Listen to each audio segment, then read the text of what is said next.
22A అనేటువంటిది. దీని మీద నేను కలుస్తానండి మరి. Thank you very much sir. గత కొన్నాళ్ళుగా మాట్లాడుతూనే ఉన్నాం. అయితే ఇటీవల స్వయంగా రెవెన్యూ శాఖ మంత్రి ఆయన పొంగులేటి శ్రీనివాసరెడ్డి గారు వచ్చి కొన్ని పొరపాట్లు దొర్లిమాట నిజం, అయితే అది అధికారుల పొరపాటు అంటూ ఆయన సర్ది చెప్పుకునే ప్రయత్నం చేశారు. దాని తర్వాత కూడా ప్రోగ్రెస్ ఏంటి అనేటువంటిది చూస్తే ఇంకా ఏం లేదన్నట్టుగానే ఉంది.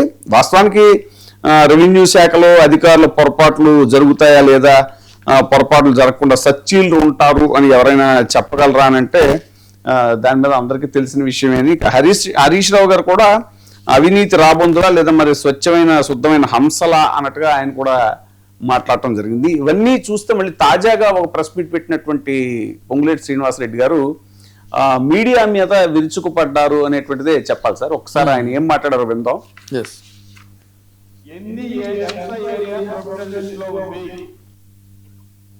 డిసెంబర్ 7,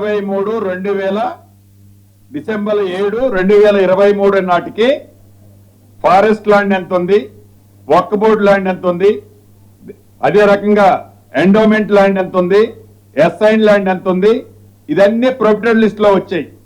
ఇవి కాక అమాం బాప్తి ఏదన్నా ఉన్నా కూడా, అది కాకుండా ప్రైవేట్ ల్యాండ్ ఎంత ఉంది, ప్రైవేట్ ల్యాండ్ లో ఆనరబుల్ కోర్టుల ద్వారా ఆనాటి ప్రభుత్వమే ఉంచిన ప్రొఫిటెడ్ లిస్ట్ ఎంత, నిన్నటి వరకు ఈ ప్రభుత్వం వచ్చిన తర్వాత ప్రొఫిటెడ్ లిస్ట్ లో పెట్టింది ఏంటి, ప్రొఫిటెడ్ లిస్ట్ లో సేమ్ ఫార్మేట్ లో మీకు ప్రతి మీడియా మిత్రులకి ఆఫ్టర్ దిస్ ప్రెస్ మీట్ తప్పకుండా మీ అందరికి కాపీ అఫీషియల్ గానే ఇస్తా. దాంట్లో లక్షల ఎకరాలు పెట్టారనో అపనిందరు, ఉన్నదేంది పెట్టింది ఏం పెట్టినమనేది చెప్పిన. మీరు ఏడైతే ప్రభుత్వ స్థూముని కొల్లగొట్టాలని వేలాది ఎకరాలు ప్లాన్ స్కెచ్ గీశారో అక్కడ పెట్టింది డైరెక్ట్ నేను చెప్తున్నా. కానీ పేదోళ్ళది ఏడ పెట్టాలని ఉద్దేశం లేదు. దీన్ని అడ్డం పెట్టుకొని ఈ కపుల్ ఆఫ్ డేస్ నుంచి మనం చూస్తుంటాం, ఊర్లలో రోడ్డు మీద పోతుంటే, మోటార్ సైకిల్ మీదనో కారు మీదనో పోతుంటే మొరుగుతా ఉంటే వెంటబడి ఉరికొస్తా ఉంటాయి. ఒకదాన్ని చూసి ఒకదాన్ని చూసి ఒకదాన్ని చూసి ఒకటి. ఆ మొరిగేది ఏవైతే ఉన్నాయో ఆ మొరిగే దానికి వాటికన్నా ఒక అర్థం ఉంది. ఈ మొరిగే దాంట్లో నిజంగా నీ దగ్గర ఏదైనా ఆధారం ఉంటే ఒకళ్ళు స్క్రిప్ట్ రాస్తారు, ఒకళ్ళు చదువుతారు, మరొకళ్ళు స్క్రిప్ట్ రాస్తారు. అయ్యో నేనేదో మిస్ అయిపోతున్నానని చూస్తుంటారు కదా మీరు అందరూ, మోటార్ బైకుల మీదనో కారులోనో ఊళ్ళో పోయేటప్పుడు అది అంట పడతా ఉంటుంది మొరుక్కుంటా. ఆ మొరిగే ప్రతి దానికి సమాధానం దానికి చెప్పాల్సింది ఈ ప్రభుత్వం కానీ నేను కానీ నా అధికారులు కానీ.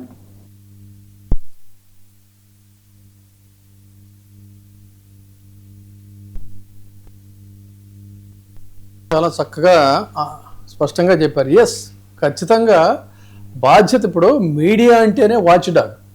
ఆయన ఒక నిందావాచకంగా మీడియాని పట్టుకొని ఆయన అన్యాపదేశంగా మురిగే కుక్కలని చెప్పన్నారు. బట్ అబ్సల్యూట్లీ దీన్ని చెప్పాలంటే media is a watch dog. Basic point అది. మీడియా పని ఏంటంటే ఎక్కడ ఏ రకమైనటువంటి జరిగినా కూడా వాటిని వాచ్ చేయటం, మొరగటం అనేటువంటిది దాని బాధ్యత. ఇప్పుడు జరుగుతుంది కూడా ఈ 22Aలో పాప ఆయన మాట్లాడుతున్నారు కదా, యావత్తు ఈ దేశంలో కనీసం నాలెడ్జ్ ఉన్నటువంటి వాళ్ళకి ఎవరికైనా సరే రెవెన్యూ శాఖ అత్యంత నీతివంతమైనటువంటి శాఖ. చాలా నేను రిజిస్ట్రేషన్ కోసం వెళితే చక్కగా వాళ్ళ బాధ్యత ప్రకారం ఎస్ వీఆర్ గవర్నమెంట్ సర్వెంట్స్ అని చెప్పని పిలిచి వాళ్ళు ఓపికగా సహనంగా ₹1 తీసుకోకుండా పనిచేశారని చెప్పి సాక్షాత్ మంత్రి గారిని చెప్పానండి పాపం. ఆయన చెప్తే అప్పుడు ఈ మురిగే కుక్కలు ఎంత ఒకవేళ మితిమీరి మురిగాయా లేకపోతే వాటి పరిధిలో మురిగాయా అనేది మనం తర్వాత డిస్కస్ చేయొచ్చు. ఆయన రెవెన్యూ శాఖ అత్యంత సచ్చీలమైనటువంటి శాఖ. ఆయనే చెప్పారు కదా, మా వాళ్ళు పొరపాట్లు చేశారని చెప్పని అన్నారు కదా. మరి పొరపాట్లు చేశారన్నప్పుడు ఇంతసేపు ఆయన బాడీ లాంగ్వేజ్ చూస్తే ఏదో ఒక అసహనంతో తీవ్రమైనటువంటి ఎవరి మీదో ద్వేషంతోనో అసహనంతోనో మాట్లాడుతున్నారు తప్ప సబ్జెక్టు మీద సానుకూలంగా సాధికారికంగా నేను ఎందుకంటున్నానంటే ప్రతిసారి పక్కన ఉన్న వీళ్ళని సలహాలు అడుగుతున్నాడు ఆయన దీన్ని స్టడీ చేసి సాధికారికంగా దాని మీద ఇది సంగతి ఇది జరిగిందని మాట్లాడితే డెఫినెట్గా బాగుంటుంది.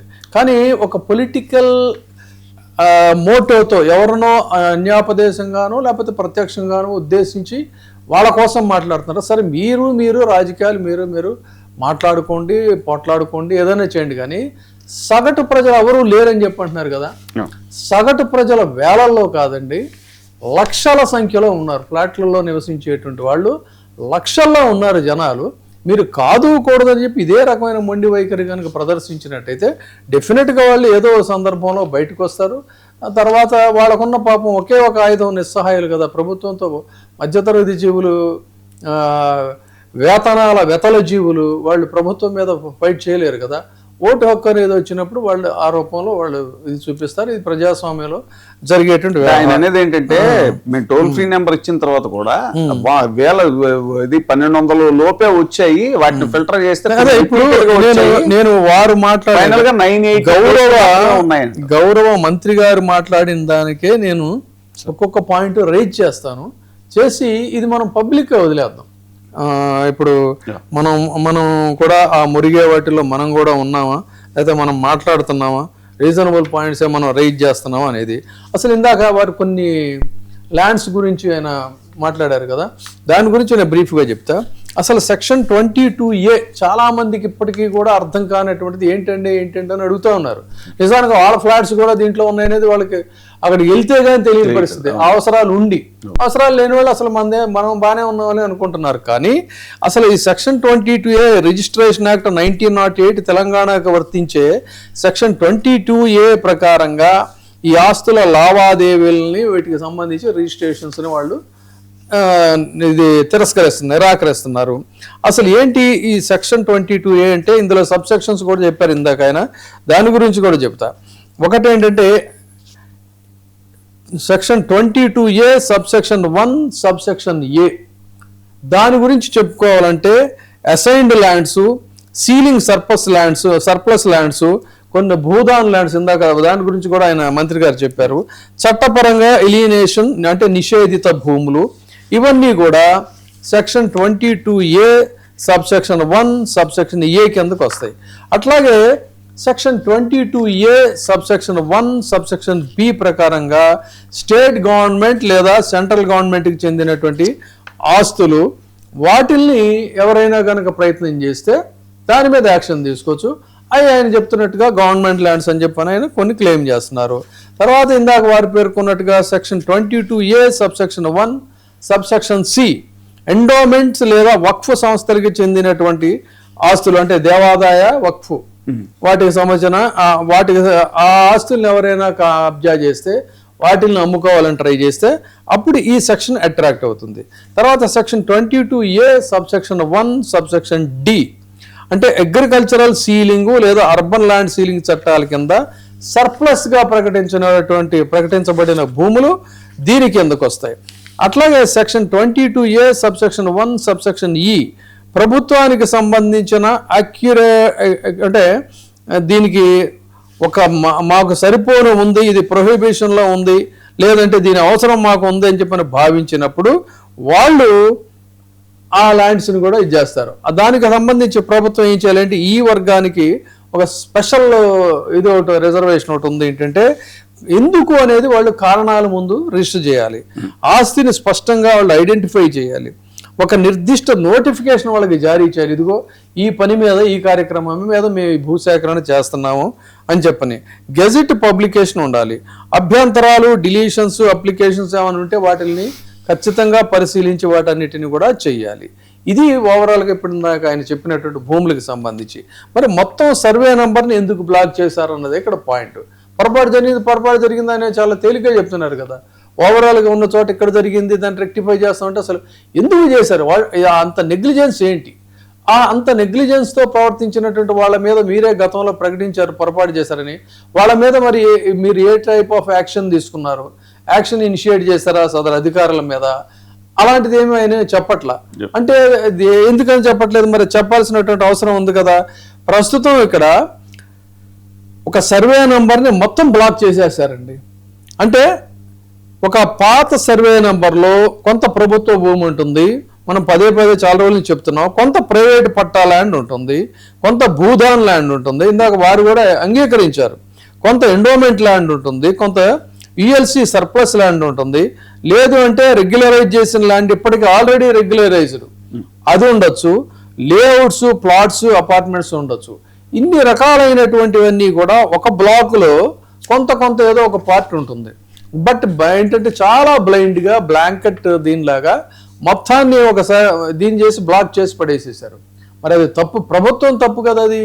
దానికోసం మహాప్రభు మా సమస్యను పరిష్కరించండి అని వాళ్ళు పదే ఫోన్ రింగ్ అవుతా ఉంటే చేస్తే అవేవో తన దృష్టికి ఏదొస్తే అవి మాత్రమే సమస్యలు అన్నట్టు మంత్రి గారు మాట్లాడతాం ఎంతవరకు సమంజసం ప్రజలు ఆలోచించాలి. ఇప్పుడు చేసిన పని మీ వాళ్ళు ప్రభుత్వం వాళ్ళు ఏం చేశారు అదంతా కూడా పరిశీలించి అరే ఇదెట్లా చేస్తారు రా బాబు, ఇదంతా కూడా ఎట్లా చేస్తారు, ఇదంతా కూడా మీరు దీన్ని పొరపాటు జరిగి చేస్తామని చెప్పాలి. కానీ మా దృష్టిగా వీళ్ళు కంప్లైంట్లు వచ్చినాయి, ఇంతవరకు మేము చేసాం, ఇంతే వచ్చినాయి తప్ప మిగతా ఎంత ఉన్నాయి ఏదో మరుగుతున్నారు అని అంటే అది బాధ్యతారాహిత్యమైనటువంటిది అని అనాలి. లేదంటే డోంట్ కేర్ అన్నారు కదా. రెమెడీస్ కూడా ఏంటంటే sir, genuine private land registrations కి అడిషనల్ స్లాట్స్ ఇస్తాం, రిజిస్ట్రేషన్ సాధ్యం కాకపోతే రిటర్న్ రీజన్స్ ఇవ్వాలి, రూల్స్ ప్రకారం ఫీజు రిఫండ్ చేస్తాం అనేటువంటివి ఆయన చెప్తున్న రెమెడీ. అసలు మీరు చేసిన పనికి ప్రజల్ని తిప్పలు పెడతా, ప్రజల్ని పదే చుట్టూ తిప్పటం,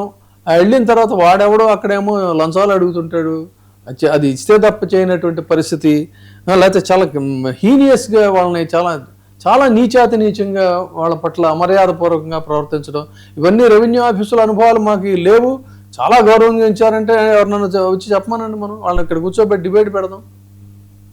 సో ఇక్కడ జరుగుతుంది ఏంటి, మంత్రి గారు వెల్లడించిన ప్రకారమే నేను చెప్తున్నా, 12 ఎకరాల సర్వే నంబర్లో 2 ఎకరాలు మాత్రమే భూదాన్ భూమిగా ఉంటే ఆ 2 ఎకరాలను గుర్తించి నిరోధించాల్సినటువంటి అవసరం ఉంది. కానీ 12 ఎకరాలని ప్రొహిబిటెడ్ లిస్టులో ఉంచారని ఆయనే కదా పొరపాటు జరిగిందని చెప్పారు. దానికి వాళ్ళ మీద మీరు ఏం యాక్షన్ తీసుకున్నారో చెప్పండి, వేరే వాళ్ళని నిందించడం కాదు. చట్టబద్ధంగా మిగిలిన 10 ఎకరాల్లో చట్టబద్ధంగా కొనుగోలు చేసిన ప్లాట్స్ ఉన్నాయి, హెచ్ఎండిఏ హుడా అప్రూవల్ లేఅవుట్స్ ఉన్నాయి, జిహెచ్ఎంసి పర్మిషన్స్ ఉన్న నిర్మాణాలు ఉన్నాయి, బ్యాంకు లోన్స్తో ఆల్రెడీ కొనుక్కున్నటువంటి ఫ్లాట్స్ ఉన్నాయి, గతంలో పలుమార్లు రిజిస్టర్డ్ ట్రాన్సాక్షన్స్ జరిగాయి. అంటే నేను మీకు అమ్మాను, మీరు ఇంకొకరికి అమ్మారు, ఇంకొకరికి అమ్మారు, ఆల్ సడన్ అన్నది ఇప్పుడు 22A ఉందంటే వాట్ డస్ ఇట్ మీన్? దానికి సమాధానం చెప్పాల్సినటువంటి అవసరం ఉంది. అంటే ఎందుకు బ్లాక్ అయిపోయాయి? ఈ భూదాంతో పాటు ఎండోమెంట్స్, ఫారెస్ట్, యుఎల్సి వర్గాల్లో కూడా కనిపించాయని చెప్పనే కదా ఇప్పుడు ఆయన చెప్తున్నారు. మరి సరే, కోర్టు దృష్టికి వెళ్దాం. కోర్టు దృష్టిలో ఈ సమస్య ఏంటంటే, ఒక ప్రాపర్టీ ప్రొహిబిషన్ అనేటువంటిది చట్టబద్ధంగా అమలు కావాలంటే ఇది జాగ్రత్తగా రెవెన్యూ వారు, మంత్రి గారికి తెలియకేం కాదు, మళ్ళీ వారికి కూడా తెలియజేస్తున్న గౌరవప్రదంగా survey number, sub division number, exact extent, boundaries, prohibition category, government క్లెయిమ్కి ఆధారం, సంబంధిత జీవో నోటిఫికేషను, కోర్టు ఆర్డరు, ఏ శాఖ ఆస్తి వివరాలు, వీటన్నిటినీ కూడా మీరు ముందు స్పష్టంగా మెన్షన్ చేయాలి, ఐడెంటిఫై చేయాలి. సర్వే నంబర్లో కొంత ప్రభుత్వ భూమి ఉందనేటువంటి కారణంతో ప్రైవేట్ ప్లాట్ని ప్రభుత్వ భూమిగా పరిగణించడం అంటే మళ్ళీ చాలా స్పష్టంగా చెప్తున్నాం, ఇది మొరగటం కాదు. ఆర్టికల్ 14లోని దీన్ని మీరు ప్రిన్సిపల్ ఆఫ్ ఆర్టికల్లో ఆర్టికల్ 300A ప్రాపర్టీ ప్రొటెక్షన్కి సంబంధించినటువంటి వైలేషన్ కిందకు వస్తుంది. ఇది ఇక్కడ ఫండమెంటల్ రైట్స్లో ఉన్నటువంటి రైట్స్ని మీరు డైరెక్ట్గా మీరు వైలేట్ చేస్తా మీరు ఇలా మాట్లాడటం అనేటువంటిది న్యాయమేనా ఒకసారి ఆలోచించండి. సర్వే నంబర్ ఇన్క్లూజన్ ఉంది, దీంట్లో టైటిల్ రికార్డ్స్ మావే అని చెప్పని నిరూపిస్తే అప్పుడు ప్రొహిబిషన్ నిలబడదని చెప్పని అంటున్నారు. అసలు ఎందుకు మీరు ఈ సమస్యను ఎంత జటిలం చేశారు? కారణాలు ఏంటి? దీని వెనకాల ఉన్నటువంటి రీజన్స్ ఏంటి? వీటిని మీరు చెప్పండి. పాత డిలీషన్ ఆర్డర్సు, కోర్టు ఆర్డర్సు ఎందుకు డేటాబేస్లో కనిపించడం లేదు? ఇవాళైనా చెప్తారేమో మంత్రి గారు చూశారు. ఇప్పుడు నేను ఒక ఆర్టీఐ మాజీ కమిషనర్గా నేను సవినయంగా నేను చెప్తున్నాను, ఇది మ్యాండేట్. ప్రతి ప్రభుత్వానికి కూడా ఆర్టీఐ చట్టం అనేటువంటిది ఇంట్రడ్యూస్ చేసిన తర్వాత మీరు ఆ డేటాబేస్ ఎందుకు మీరు దాన్ని ప్రాపర్గా అండర్ కన్స్ట్రక్షన్ అని ఎందుకు వస్తుంది, ఎందుకు అది పనిచేయడం లేదు, దానికి సంబంధించినటువంటిది మీరు ఎప్పుడు రెక్టిఫై చేస్తారు, ఆ సమాధానం చెప్పాలి. ఉమ్మడి ఆంధ్రప్రదేశ్ కాలం నుంచి అనేక భూములను మొదట గవర్నమెంట్ ల్యాండ్స్ అని చెప్పని అసైన్డ్ ల్యాండ్స్ అనేటువంటి క్లాసిఫికేషన్ ఉంది, గవర్నమెంట్ ఎగ్జామ్షన్స్ ఉన్నాయి, యుఎల్సి ప్రొసీడింగ్స్ ఉండొచ్చు, హెచ్ఎండిఏ ఇందాక మళ్ళీ పదే చెప్తున్నట్టు ఇవన్నీ కూడా ఉన్నాయి. ఉన్న తర్వాత ఒకేసారి ఇవన్నీ అప్డేట్ కాకపోవచ్చు గాక, కానీ మీరు దాని పేరు రెవెన్యూ రికార్డులో ప్రైవేట్ పట్టా ఉండొచ్చు, ధరణి భూభారతిలో పట్టాదారి పేరు ఉండొచ్చు, జిహెచ్ఎంసీలో ప్రాపర్టీ ట్యాక్స్ అసెస్మెంటు, హెచ్ఎండిఏలో అప్రూవల్ లేఅవుట్స్, ఇవన్నీ రిజిస్ట్రేషన్ డేటాబేస్లో మాత్రం ఇవన్నీ ఉన్నా కూడా అది 22A బ్లాక్లో ఎందుకు వెళ్తుంది? ఈ పొరపాట్లు ఎక్కడ దొరుకుతుంది, ఎవరు చేశారు ఈ పొరపాటు? సరే ఇవన్నీ వదిలేసేద్దామండి. ఇంకొక పాయింట్ నేను సగౌరవంగా నేను ఫార్వర్డ్ చేస్తున్నా. గతంలో కంటే కూడా, అంటే గతంలో ఇన్ని భూములు 22Aలో ఉన్నాయి అనుకుందాం, తర్వాత కాలక్రమంలో ఏమవుతూ రావాలి, అవన్నీ కాలక్రమంలో తగ్గిపోతూ రావాలి కదా. అంటే మీరు ఏం చేస్తుంటారు, కొంతమందికి వేరియస్ స్కీమ్స్ కింద ఇస్తుంటారు, లేకపోతే సైనికులు వీరమరణం పొందినప్పుడు, లేకపోతే ఇంకేదో ఒక గొప్ప వ్యక్తి ఏపీలో లాగా ఇండస్ట్రీస్ కి అంతే కదా, ఒక గొప్ప వ్యక్తి సడన్ గా ఇది అవుతాడు. ఇట్లా రకరకాల కారణాలతో భూములు, ప్రభుత్వ భూముల్ని మీరు ఇస్తుంటారు, వాటిని రెగ్యులేట్ చేస్తారు, క్రీడాకారులకు ఇస్తుంటారు, ఇక ఘన విజయాలు. అంటే ఏమవుతుంది, అది కాలక్రమంలో భూమి తగ్గుతూ రావాలి మీ ప్రభుత్వ భూమి. కానీ ఇక్కడ ఏమైందంటే ఇది చాలా జాగ్రత్తగా గమనించాలి ప్రతి ఒక్కరూ కూడా. 2025-26 సంవత్సరానికి సంబంధించి ఈ జాబితా చాలా పెద్దదైపోయింది. అంటే ప్రభుత్వ భూమి అనేది ల్యాండ్ ఈజ్ అనేటువంటిది ఏంటంటే it is immovable property. Immovable ప్రాపర్టీకి అది పెరగదు, ఎక్స్టెండ్ అవ్వదు. కానీ మరి ఇక్కడ జాబితా ఎట్లా ఉందంటే, మనకు అందుబాటులో ఉన్న సమాచారం ప్రకారంగా సీక్వెన్స్ ఎలా ఉందంటే, 2015 ఫుల్ బెంచ్ పూర్తి ప్రాపర్టీ పర్టికులర్స్ ఇవ్వాలని చెప్పని కోర్టు ఆదేశించింది. అక్కడ అప్డేటెడ్ కన్సాలిడేటెడ్ లిస్టు పూర్తిగా అందుబాటులో ఉంచాలని చెప్పింది, అది రాలేదు. సబ్ రిజిస్ట్రార్స్, పాత letters, collector list, draft notifications, Dharani flags ఆధారంగా రిజిస్ట్రేషన్స్ని మీరు నిరాకరించారు. 5,100కు పైగా రిట్ పిటిషన్స్ ఒకే బెంచ్కి చేరాయి. ఇది గమనించాలి ఇక్కడ. ఇప్పుడు ఎవ్రీథింగ్ ఈజ్ గోస్ ఫైన్. మీరు చెప్తున్నారు కుక్కలు మరుగుతున్నాయి, లేకపోతే వాళ్ళు ఇది అవుతున్నారు, వీళ్ళు ఇది అవుతున్నారు, అలాంటిది ఏమి లేదు అని చెప్తున్నారు కదా. మరి అదే కనుక నిజమైతే వాళ్ళ ఊరికి అనవసరమైన దీనికి 5,100కు పైగా రిట్ పిటిషన్స్ ఒకే బెంచ్కి వెళ్ళినట్టుగా మన దగ్గర రికార్డులు తెలియజేస్తున్నాయి. అంటే రాష్ట్ర వ్యాప్తంగా చూసుకుంటే ఈ సంఖ్య ఇంకా చాలా ఎక్కువ ఉంటుంది. తర్వాత 2025 ఆగస్టులో హైకోర్టు అప్డేటెడ్ లిస్టుకి ఒక డెడ్ లైన్ కూడా విధించింది. ప్రభుత్వ GOMS 98 కమిటీని ఏర్పాటు చేసింది. District collectors, revenue, survey, registrations, endowments, వక్ఫ్ శాఖల నుంచి ఈ లిస్టులు అంతా కూడా సేకరించారు. 2025 చివరిలో అంటే 2026 ప్రారంభంలో కన్సాలిడేటెడ్ డేటా రిజిస్ట్రేషన్ని ఈ సిస్టమ్కి పంపించారు. ఇందులో పాత deletion orders, exemptions, court judgements, sub divisions ఇవన్నీ పూర్తిగా రిఫ్లెక్ట్ అవ్వలేదు. అంటే జెన్యూన్ ప్రైవేట్ ప్రాపర్టీస్ కూడా సిస్టంలో ప్రొహిబిటెడ్ లిస్ట్గా కనిపించాయి. ఇది పూర్తిగా అధికారుల తప్పిదం, అంతే తప్ప మరొకటి కాదు. 26 ఏప్రిల్లో ఫస్ట్ అప్డేటింగ్ ఇంప్లిమెంటేషన్ కూడా మీరు ఎక్స్పాండ్ చేశారు, కానీ రిజిస్ట్రేషన్ రెఫ్యూజల్స్ అనేటువంటి ప్రజలకి చాలా స్పష్టంగా ఇప్పుడు తెలుస్తున్నటువంటి మాట. ఆగస్టులో ఈ వివాదం పూర్తిగా మరింత ఎక్స్పాండ్ అయింది. ఎవరికి వాళ్ళు చూసుకున్న డేటాలో వాళ్ళ పేర్లు అవి కనిపించకపోయేసరికి వాళ్ళు ఆందోళన వ్యక్తం చేయడం మొదలుపెట్టారు. సో ఇన్ని రకాలైనటువంటివి ఉన్నాయి. 2026లో ముఖ్యంగా ఒక ఇది చెప్తాను ఇక్కడ. జూన్లో రిటైర్డ్ జస్టిస్ అభినందన్ కుమార్ షావలి, ఆయన సోదరుడు ఆయనకు సంబంధించినటువంటి గుబ్బడి విలేజ్ ల్యాండ్స్ని 22Aలో పెట్టడాన్ని రిటైర్డ్ జడ్జి గారే ఆయన దాన్ని సవాల్ చేశారు.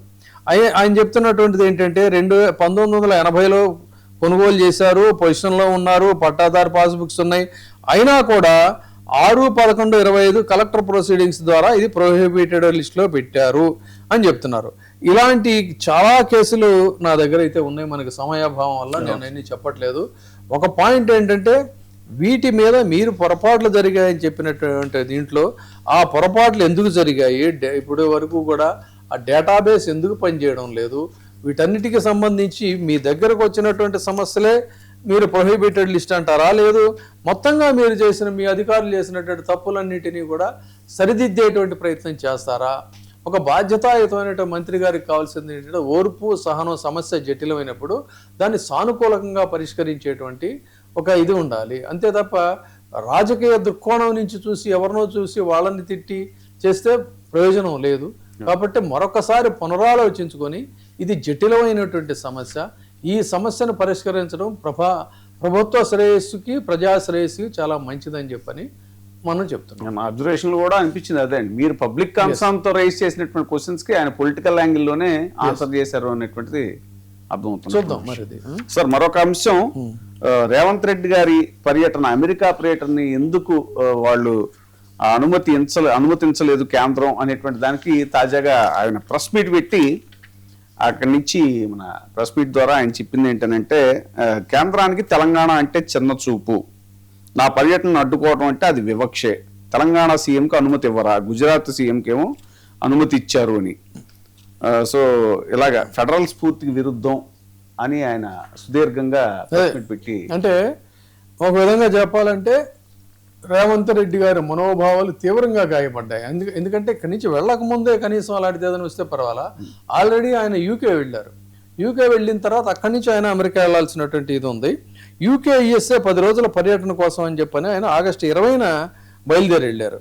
వెళ్ళిన తర్వాత ఇక్కడ ministry of external affairs UK పర్యటనకు అయితే అనుమతి ఇచ్చింది, కానీ యుఎస్ పర్యటనకు మాత్రం పొలిటికల్ క్లియరెన్స్ అనేటువంటిది ఇవ్వలేదు అని మనం ఇంతకు ముందు కూడా దీన్ని డిస్కస్ చేసాం. వాస్తవానికి ఏంటైనా ఆగస్టు 23న లండన్ నుంచి హైదరాబాద్కి తిరిగి రావాల్సినటువంటి పరిస్థితి వచ్చింది, బోస్టన్ వెళ్లకుండా.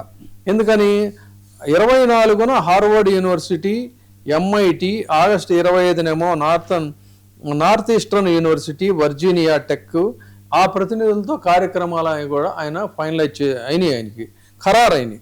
తర్వాత ఆగస్టు 26 న్యూయార్క్లో ఇండియన్ ఓవర్సీస్ కాంగ్రెస్ USA నిర్వహించేటువంటి మీట్ అండ్ గ్రీట్ కార్యక్రమంలో కూడా రేవంత్ రెడ్డి గారు పాల్గొంటారనేటువంటిది కూడా షెడ్యూల్ అయింది. అయితే ఒక్కసారిగా ఈ కార్యక్రమాలన్నీ కూడా పూర్తిగా భంగిలైనటువంటి పరిస్థితి. ఎందుకని అంటే మినిస్ట్రీ ఆఫ్ ఎక్స్టర్నల్ అఫైర్స్ అనేటువంటిది ఎందుకు ఇవ్వలేదు అనే దాని మీద మనం ఇంతకుముందు కూడా దీని గురించి మాట్లాడాం. చేస్తే మనకు తెలిసినటువంటి సమాచారం ఏంటంటే ఇండియన్ ఓవర్సీస్ కాంగ్రెస్ USA కార్యక్రమం కూడా ఇందులో ఉంది. అంటే IOC USA అనేటువంటిది కాంగ్రెస్కి అనుబంధంగా పనిచేసే సంస్థ. దాని ద్వారా ఆయన అక్కడ అమెరికాలో ఒక ప్రముఖులైనటువంటి పొలిటికల్ ఫిగర్స్ను కూడా కలవాలని చెప్పని ఆయన ఒక ప్రోగ్రామ్ ప్లాన్ చేసుకున్నారు. ఈ IOC కార్యక్రమం కారణంగానే ఈయనకి క్లియరెన్స్ ఇవ్వలేదు అనేటువంటిది మనకు వినవస్తున్నటువంటి మాట. ఇది ఖచ్చితంగా ఆయన తీవ్రంగా బాగా అంటే వికసిత్ భారత్ పేరుతో కేంద్రం పనిచేస్తుంటే తెలంగాణ రైజింగ్ విజన్ తో మేము ముందుకెళ్తున్నాం, నా పర్యటన అడ్డుకున్నారు కానీ నా లక్ష్యాన్ని మీరు ఏమీ ఆపలేకపోయారు, ఆక్స్ఫర్డ్ యూనివర్సిటీతో ఒప్పందం చేసుకోబోతున్నాం అనేది ఫైనల్ గా. అదే అది కూడా ఆయన ప్రోగ్రామ్ లో ఉంది కదా, కాబట్టి ఆయన ఫిజికల్ గా వెళ్ళకపోయినా కూడా అలాంటివి చేసుకోవచ్చు. కానీ ఆయన అంటుంది ఏంటి అన్నట్లయితే బీజేపీ నేతలు విచక్షణ కోల్పోయారు, బీజేపీ కూడా సరిగ్గా స్పందించలేదు, ప్రచారం చేశారు. పెట్టుబడులే లక్ష్యంగా మేము విదేశాలకు వెళ్ళాం, విద్యా క్రీడల్లో విదేశీ పెట్టుబడులను ఆకర్షించాలని నిర్ణయించాం, అంతే తప్ప కాదు. గుజరాత్ సీఎం అమెరికా పర్యటనకైతే అనుమతిస్తారు, తెలంగాణ సీఎం పర్యటన మాత్రం తిరస్కరిస్తారు. మరి ఇది ఇందులో కొంత లాజికల్ ఇదైతే ఉంది కదా, ఎవరినైనా కూడా మరి మీరు తిరస్కరించాలి. కానీ ఆ డిస్పారిటీ అనేటువంటిది కరెక్ట్ కాదని రేవంత్ రెడ్డి మాట్లాడిన దాన్ని కూడా మనం పూర్తిగా తప్పు పట్టడానికి వీల్లేదు. సో నా పర్యటన తప్పుగా పట్టించేలా బీజేపీ నేతలు మాట్లాడుతున్నారు, ఇందులో దాపరికం ఏమీ లేదు. దాపరికం ఉన్నట్లుగా విదేశాంగ శాఖ గ్లోరిఫై చేసింది అనేటువంటిది ఈయన చెప్తున్నటువంటి మాట. గుజరాత్ ఆధిపత్యానికి ఇదే నిదర్శనం, కొంచెం ఘాట్ అయినటువంటి విమర్శ కూడా చేశారు. అంటే చెప్పాలంటే ఇప్పటి వరకు కొంత ఆయన కాంగ్రెస్ సీఎంగా ఉన్న లౌక్యంగా మాట్లాడుతున్నటువంటి పరిస్థితి కానీ ఈ రోజున రేవంత్ గొంతు కాంగ్రెస్ గొంతుగా ప్రతిధ్వనించిందని చెప్పాలి. తెలంగాణ అభివృద్ధిని అడ్డుకోవడమే వీళ్ళ యొక్క లక్ష్యం అని చెప్పి కూడా ఆయన తీవ్రమైనటువంటి విమర్శ చేశారు. సో ఇది ఓవరాల్గా ఇది ఒక రేవంత్ రెడ్డి గారికే ఇది కాదు, గతంలో రాహుల్ గాంధీ పర్యటనని అడ్డుకున్న సందర్భం ఉంది. ఇంకా మనం చరిత్ర లోతుకి వెళ్ళినట్టయితే అసలు ఈ రోజున ప్రపంచ అధినేతగా జేజేలు స్వీకరిస్తున్నటువంటి నరేంద్ర మోడీ గారిని కూడా అమెరికాలో వాళ్ళు అడ్డుకున్నారు రాకుండా. సో ఇవన్నీ రాజకీయాల్లో ఒక గేమ్లో భాగంగానే భావించాలి. బట్ ఏదేమైనా ఒక తెలుగు నాట ఒక ముఖ్యమంత్రికి ఈ రకమైన ఇది జరగటం అనేది కొంచెం మనం కూడా అక్కడి నుంచే మాట్లాడితే నన్ను దేశద్రోహి అంటారు. అది అందుకే ఇక్కడికి వచ్చి ప్రెస్ మీట్ చాలా సముచితంగానే వ్యవహరించారని కూడా చెప్పుకోవచ్చు.